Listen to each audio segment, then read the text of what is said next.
things. Number one, prophetess, God can do nothing for humanity until somebody prays.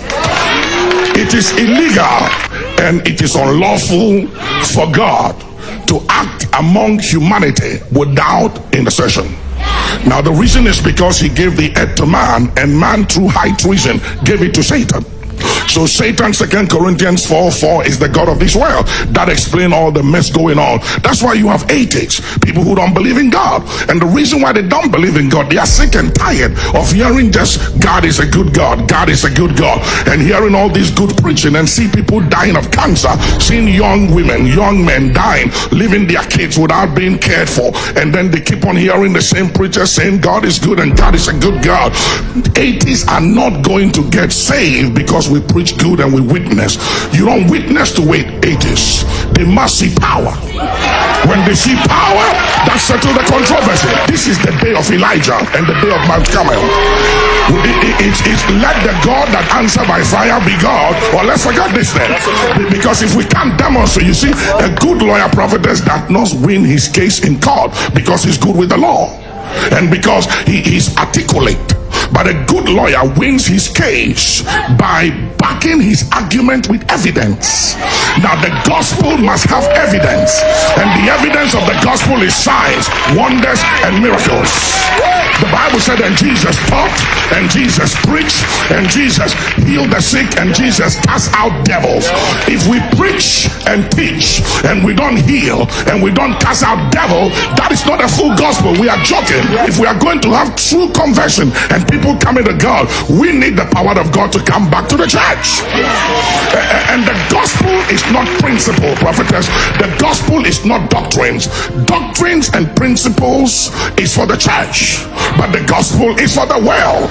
And the gospel is not good preaching. The gospel is power. I was fooling with witchcraft, I was going to the occult, and I was playing with voodoo and everything, and I won't go to church. And one of the reasons was because there was no power in the church. And so that bothered me, and I said, I don't want to have anything to do with this, because the malams, the juju, the occult, they can produce. I mean, they can deliver. You go there, you tell them what they want, they tell you what to do, and you get results. So I didn't want to fool with church. On the bed of affliction, when I lost 3 of my fingers, I was attacked by the enemy, and the enemy commanded me to light a candle and to place my right palm on the flame. And I placed my right palm on the flame, and my hand began to burn. And the enemy said, don't remove your hand till I command you to do so. My lips were sealed. I couldn't take my hands off. And the demons were in my room. I couldn't see them, but they were speaking to me. And I heard them, and I could feel this evil presence weighing me down, and I couldn't scream. I was in pain and in agony. I couldn't take my hands up. On the bed of affliction, Jesus appeared to me and said, I am Jesus. And that settled the issue. Nobody witnessed. I got saved on the bed of affliction. And I said, if you are Jesus, then set me free, because I couldn't sleep for years. I couldn't sleep for days.